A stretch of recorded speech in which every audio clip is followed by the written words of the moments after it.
AK in the Chicago Bulls front office reportedly turned down a deal that would have sent Nikola Vucevic to Atlanta in exchange for Clint Capella in a straight swap, and the Chicago Bulls declined. We'll talk about that on today's episode. And then we'll also talk about the Warriors being interested in Zach LaVine. I'm here to let y'all know price has just gone up. Y'all know we're going to talk about it, break it down in a little bit more. But you got to hear the music first.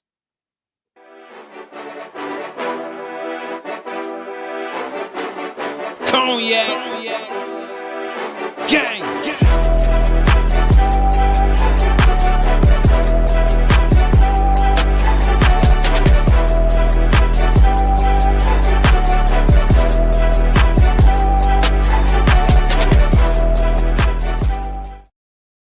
Shy Boys Podcast with the Cognac Boys. I'm Cognac Boy Bobby, and I'm holding it down on today's daily episode.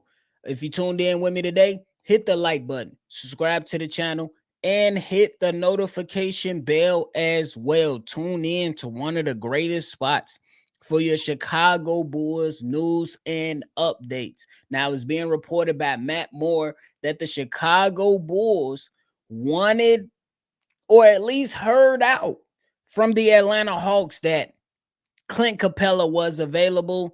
Two sides made a talk. Atlanta wanted to do a legitimately direct swap between Clint Capella and Nikola Vucevic, and the Chicago Bulls declined. Matt Moore went on to say the Jalen Johns news probably changes some of their equations towards standing pat. Teams never really want to do much in light of major injuries. However, at least until the Johnson news, the Hawks were once again trying to create a market for Clint Capella. Two sources shared that the Hawks had contacted the Bulls about a swap of Clint Capella expiring contract for Nikola Vucevic, but the Bulls wanted other assets attached, presumably because of other deals he's discussed. Therefore, the Chicago Bulls declined. Now, when we talk about Nikola Vucevic and Clint Capella being included in some type of trade talks, it gets very, very interesting when you talk about two guys. Now, if you're talking to Bobby and you talk about two guys, you're going to talk about Nikola Vucevic clearly being the better person. But when you talk about Clint Capella, a guy that's on an expiring deal, and you talk about a guy that can come in, run the floor with the young guys, give a little bit of something on the defensive side, and be a lob threat or be some type of paint threat, for a lack of a better term, you look at Clint Capella. And when we talk about the declining of the offer, you understand it for sure. You understand why the Chicago Bulls said hell to the no for Clint Capella, because Nikola Vucevic is simply the better player. So I understand that you want to try to send over a player that's on an expiring contract. You look at Nikola Vucevic and said that he doesn't have long in Chicago. You look at both of these players and you simply just tilt your hat and say, hey, both players are solid players. But if you're keeping it a buck, you know that Nikola Vucevic is the better player. So for the Atlanta Hawks to not try to attach anything to Clint Capella for the Chicago Bulls to take on, you absolutely decline the offer. Now, if you're looking at the offer, and if it was to say, let's just say for the sake of discussion, that they offer some type of draft capital, maybe a first round pick that'll come later in the years, you say, okay, maybe we'll think about it. Or if you say, hell, we'll give you a couple second round picks for the sake of this year that's coming up in 2025, 2026. You know what I'm saying? As we getting closer and closer to the NBA draft, you live and you might say, okay, cool. We'll give up Nikola Vucevic. We'll take on an expiring contract. But the draft capital is what will make sense for us, not only for the now, but for the future, we might consider. So for AK to go out there, Arturas Karnasova, to go out there and say, hey, we ain't doing no straight up swap, I'm all in for that. We don't trade Nikola Vucevic straight up for Clint Capella. Me personally, when we talk about Clint Capella, I like Clint Capella as a player. And I'm not saying Clint Capella is an outstanding player. I'm not saying that Clint Capella is an all-star caliber player. But what I'm saying is that if you look at Clint Capella for what he could bring coming off the bench for a Chicago Bulls team, you feel a little bit intrigued. However, the only way you feel a little bit more intrigued or feel a little bit more anxious or curious about it is if the Atlanta Hawks offered some type of draft capital for Clint Capella. That's what you necessarily look at. But if we're talking about two players for a straight up swap just because the money looks good, just because one team can come off of the money a little bit sooner than the other, you kind of push back on that because Clint Capella is not the player that Nikola Vucevic is. You know what I'm saying? If we're looking at what Nikola Vucevic is doing this season, you're looking at a guy that's giving you 20 points, 54% shooting. We'll round it up to 55% shooting from the field, 40% shooting from the three-point line, giving you 10 rebounds a game, 3 assists a game, damn near a steal a game, and damn near a block a game. While Clint Capella, while you're looking at this guy who's only playing 22 minutes a game. So if I was to take on Clint Capella, I will look at Clint Capella as being a guy to come off the bench, playing 22 minutes, giving me 9 points, 57% from the field, nothing from the three, 9 rebounds, maybe an assist, maybe a steal, and 1 block on the season. You look at it and say it's kind of like a wash. So to get me to go ahead and put a little bit of emphasis on saying, hey, I might be willing to take on this player, you look at these stats, you look at this type of money, you look at these type of players that's involved and say, hey, Vooch for Clint Capella is just not matching up. It's not matching up. So you say, hey, Atlanta, we need some type of draft capital because we know Nikola Vucevic is going to come in and help you guys with the Trae Young, help you with a Zachary Richards share. We know that Jalen Johnson just went down with a season-ending injury. However, you still look at that and say, now that he's injured, we need draft capital, my boy. We need draft capital. So to look at that situation, you say, I can't be mad at Arturas Karnisovas for declining this type of trade. You can't. You can't look at this trade and say, hey, a straight up swap is something that's good enough for the Chicago Bulls to push them forward for the foreseeable future when we know that Clint Capella is on an expiring contract and he might not be with the Chicago Bulls for the foreseeable future. So I'm all good for pushing Clint Capella away and saying hell to the no, and retaining Nikola Vucevic because Clint Capella is just not as good as Nikola Vucevic. The discussion changes if we say, all right, we'll give you 2 second-round picks along with Clint Capella. All right, we'll give you a first-round pick along with Clint Capella. That changes the discussion for all parties involved. But if you don't want to attach any draft capital, to hell with you. We good. We'll pass on you. We want to move off of some of these players, but we're not gonna sit here and just lay down and let you do us. You know what I'm saying? We're not just gonna lay down and let you do us in a dirty way to where we just say a Nikola Vucevic with a Clint Capella swap is something that will help the Chicago Bulls for the foreseeable future. So if the Atlanta Hawks don't want to attach any picks to a Nikola Vucevic and Clint Capella trade, to hell with him. I'm all on board for that. Clint Capella is not a terrible player. I do believe that Clint Capella, in some capacity, coming off the bench, could help the Chicago Bulls. I do. I do believe that he can help in that capacity. But you're not going to sit there and try to convince me that Clint Capella swapping him for Nikola Vucevic is an equal trade that helps the Chicago Bulls for now and the future. So for AK and the Bulls front office to go ahead and decline that, I'm okay with it. That's all I'm saying. I'm okay with it for the sake of the Atlanta Hawks don't want to attach any picks to it.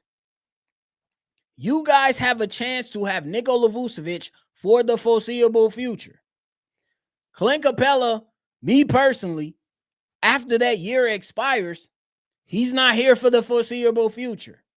So Atlanta, if you want to get rid of Clint Capella, give us some picks. It's really that simple.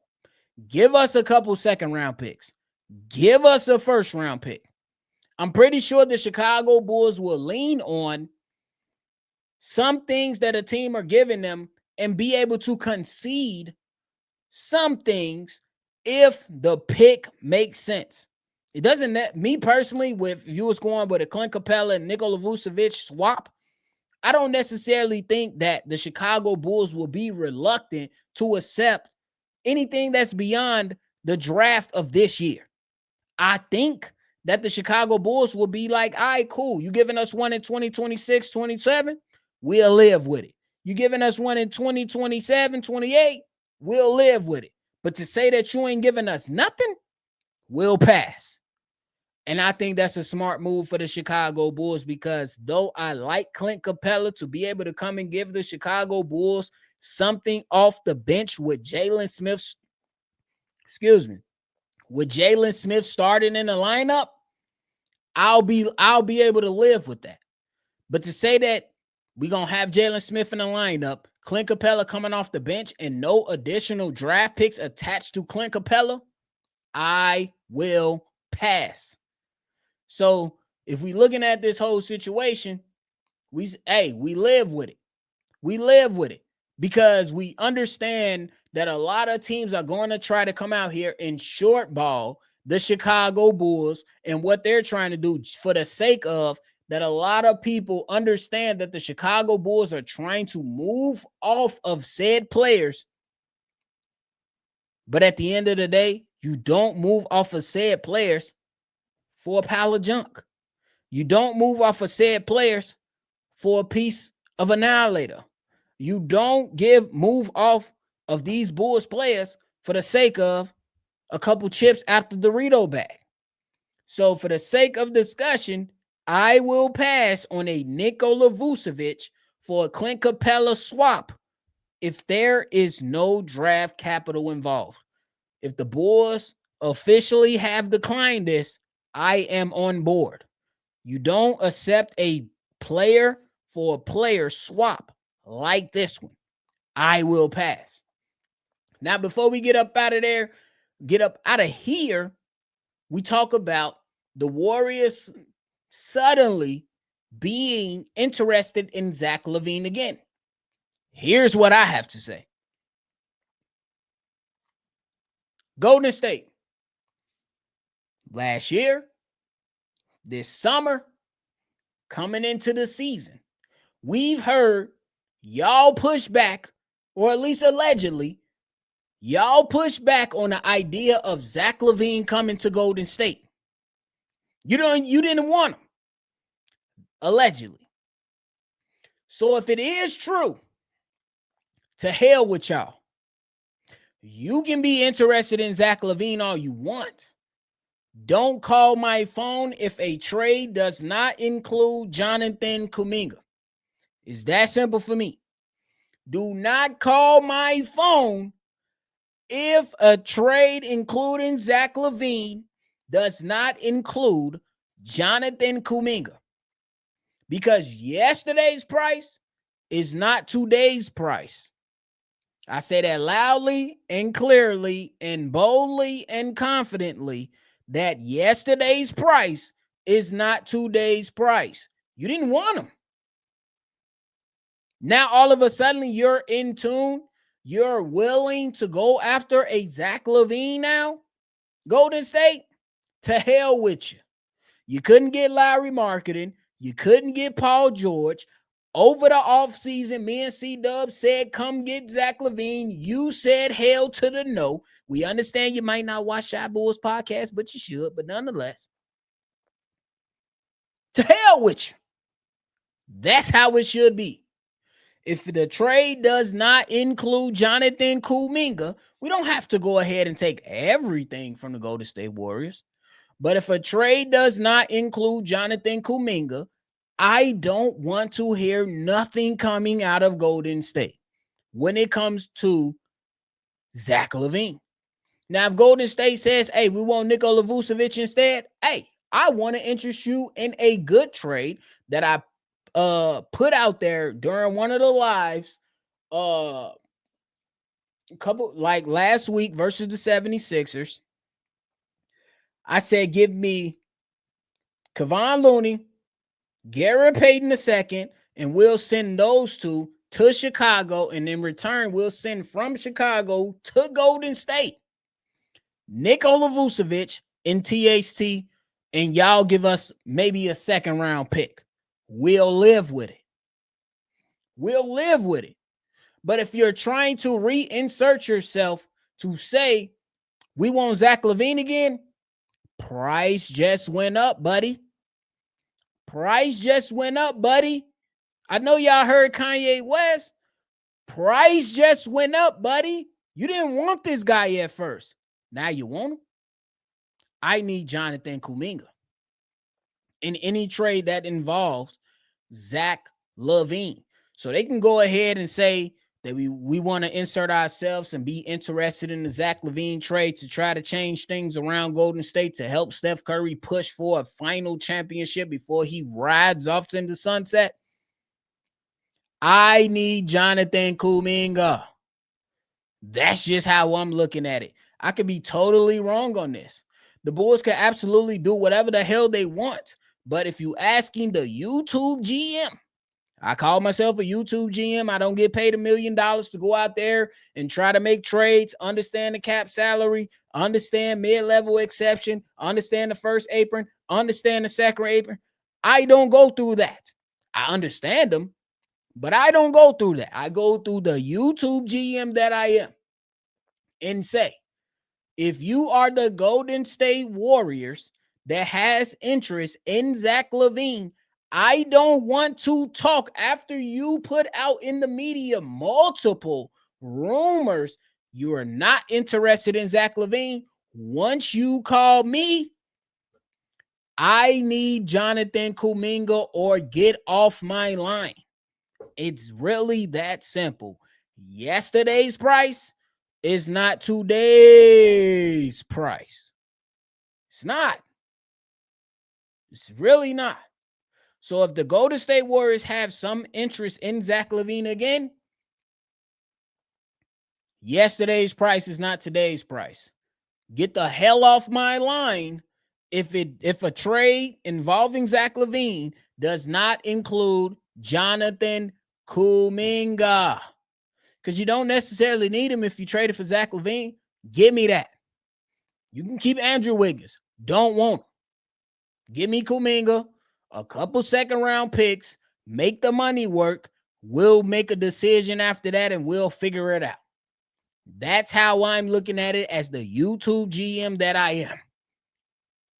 It's really that simple. So if the Golden State Warriors want to get back involved in this, you got to pay the piper. That's how I'm looking at it, guys and ladies. That's how I'm looking at it. The Golden State Warriors have to give me more than what was previously on the table. So what was on the table? Who knows? But what's on the table now? It better include Jonathan Kuminga. And we'll leave it at that. We'll leave it at that. The Warriors can be interested all they want, but if they have not coughing up the picks, they not coughing up the players, to hell with them. It's really that simple.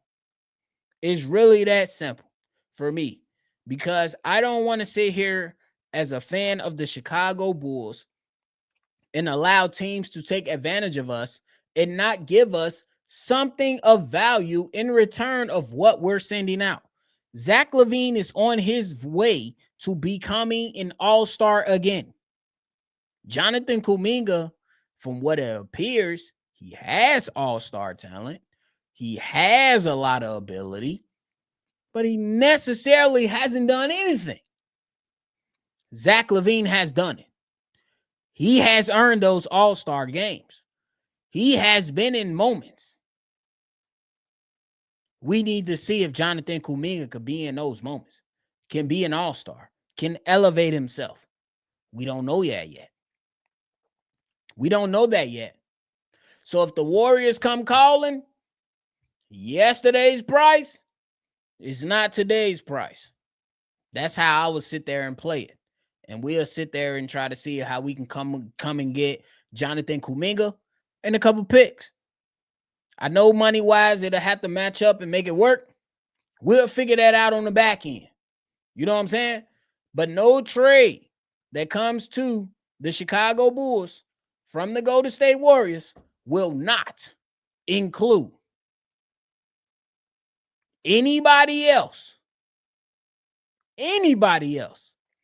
Any trade that comes through from Golden State has to include Jonathan Kuminga. I don't want to hear nothing else about nobody else. Nothing. That's how I'm looking at it. I wonder how are you looking at it? So down below, let me know how you feeling about both topics that we talked about today.